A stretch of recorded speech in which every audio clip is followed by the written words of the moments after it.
안녕하세요. 톡 쏘는 언니 남세 원장입니다. 요즘에 모공 고민으로 내원하시는 분들이 좀 많아지신 것 같아요. 그래서 오늘은 모공에 대해서 같이 알아볼게요. 모공, 털모에 구멍공에서 말 그대로 털이 나는 구멍을 말합니다. 얼굴에 국한해서 보면 모공에는 이제 피지선이 붙어 있고요. 모공에도 모공 세움근이라는 아주 미세한 근육이 있답니다. 왜 우리가 이제 어디 무서운 데 가거나 갑자기 이렇게 소를 모르르 누를 때 닭살이 쫙 쓰잖아요. 이제 그 기능을 하는 게 모공 세움근이고요. 모공에 관한 고민 중에 하나가 갑자기 구멍이 송송, 그러니까 모공이 두드러지는 고민이 제일 크시더라고요. 이제 크게 두 가지 요인으로 나눠 생각해보면 나 이외의 요인, 그 다음에 나의 요인 두 가지로 볼 수 있을 것 같아요. 그러니까 나 외의 요인, 그러니까 내가 문제가 아닌 거예요. 오시면 원장님 요즘 화장하는데 모공이 너무 두드러져요. 화장품 새로 바꾸셨나요? 그럼 네 하고 제품이 문제인 경우가 있고요. 다른 하나는 이제 주변 환경 혹은 이제 계절 변화로 일시적일 수가 있거든요. 확실히 날씨가 더워지면은 피지 분비가 좀 늘어나는 경향이 있어서 이제 일시적으로 모공이 좀 두드러질 수도 있습니다. 바꾼 제품도 없고 특별히 변한 것도 없는데 모공이 두드러진다. 이때는 내 피부가 문제가 있을 수도 있죠. 첫 번째는 이제 피지에 관련된 문제가 있을 수 있습니다. 즉 모공이라는 게 결국에 피지가 차잖아요. 그러니까 피지가 이제 과도하게 분비가 돼서 모공이 그득그득 피지로 차서 늘어나거나 혹은 이제 입구에 이제 피지가 이제 쏙쏙 나와야 되는데 이제 입구가 막혀가지고 피지 배출 잘 안 되면 모공이 두드러지겠죠. 항상 당부하고 싶은 게 피지가 이게 적이 아닙니다. 우리 피부의 적이 아니고 절대 나쁜 게 아니에요.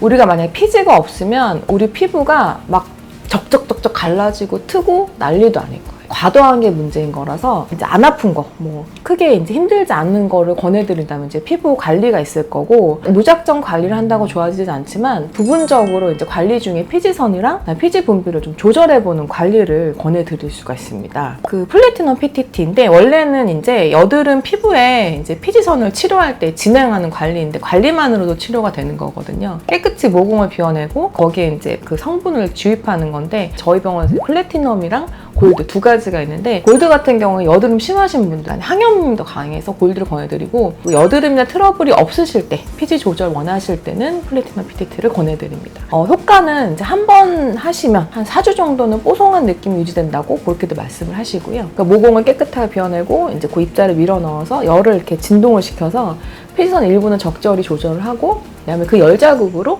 진피층을 튼튼하게 해주는 치료적인 관리라고 보시면 됩니다. 배출이 안 돼서 모공이 커져 보이는 경우에는 너무 진부하고 너무 흔하지만 클래식한 이제 아쿠아피를 권해드립니다. 가볍게 모공을 청소하기 요만한 가성비 시술은 없는 것 같습니다. 그리고 두 번째 원인은 착각의 늪입니다. 그러니까 뭔가 착각하는 거예요. 착시로 모공에 털이 있다. 털이 있는데 이거를 모공이 두드러진다고 여겨지시는 분들이 있습니다. 코 속목증이라고 말하는데 코 쪽에 주로 그런 경향이 있거든요. 실제로는 코 나비존 쪽에 이렇게 솜털같이 이렇게 빛 같은 거 이렇게 각도를 틀어서 비춰보면 뭔가 이렇게 송송송 나 있고 까매요. 그래서 이런 경우에는 제모를 하시면 정말 도움이 많이 되십니다. 또 다른 착각의 경우는 이렇게 자세히 보면 몇 개 안 되는 페인 흉터 때문에 모공이라고 생각하시면은 그 부분만 뭐 주변 포인트나 부분 같은 걸로 이제 치료를 하시는 경우도 도움이 되십니다. 이게 뭐냐, 포인트는 뭐고 뭐냐, 이거는 앞에 저의 유튜브를 보신 분이면 아실 수 있으시니까 참고하시면 되겠고요. 세 번째는 정말 이제 진피층이랑 그다음에 모공이 손상. 그러니까 뭐 노화나 혹은 너무 지나친 자극으로 해서 모공이 이렇게 늘어지거나 아니면 진피층 노화로 모공이 길쭉하게 좀 이렇게 늘어져 보이는 그런 경우가 피부과에 가장 많이 오시는 원인 중에 하나인데요. 진피층 탄력이 떨어졌다 보시면 돼요. 이때는 이제 뭐 포텐자 주베룩이나 아니면 미라젤 안티에이징 이런 걸 권해드립니다. 모공에 좀 더 초점이 맞춰져 있고 이제 통증이나 붉은기가 이제 신경 쓰이거나 하시는 경우에는 이제 미라젤 안티에이징 권해드리고 그다음에 진피 재생이나 흉터가 좀 더 심하시다면 이제 포텐자 주베룩을 권해드리고요. 오시면은 이제 그 피부를 자세히 보고 그걸 맞춰서 이제 맞는 시술을 권해드립니다. 마지막으로는 이제 당부하는 말이 되는데요. 이게 모공에 너무 집착하시는 분들이 있어요. 이 모공을 완전한 아기처럼 매끈한 이제 돌리는 거는 불가능합니다. 한번 형성된 모공은 좀 나쁜 말로 피부를 진짜 어디 바닥에 갈아버리셔서 피부를 이렇게 으깨버리지 않은 이상은 없어질 수는 없어요. 없어질 수는 없고요. 약간 덜 도드라지게 해주면서 관리를 해준다는 개념으로 접근하시는 게 좋을 것 같고요. 그리고 또 한 가지 이제 모공에 너무 집착하시기보다는 얼굴에 다른 부위를 좀만 눈을 돌리면 그 모공보다는 다른 거를 더 개선하면서 더 예쁜 얼굴이 되실 수 있다는 점도 조금 덧붙이고 싶습니다.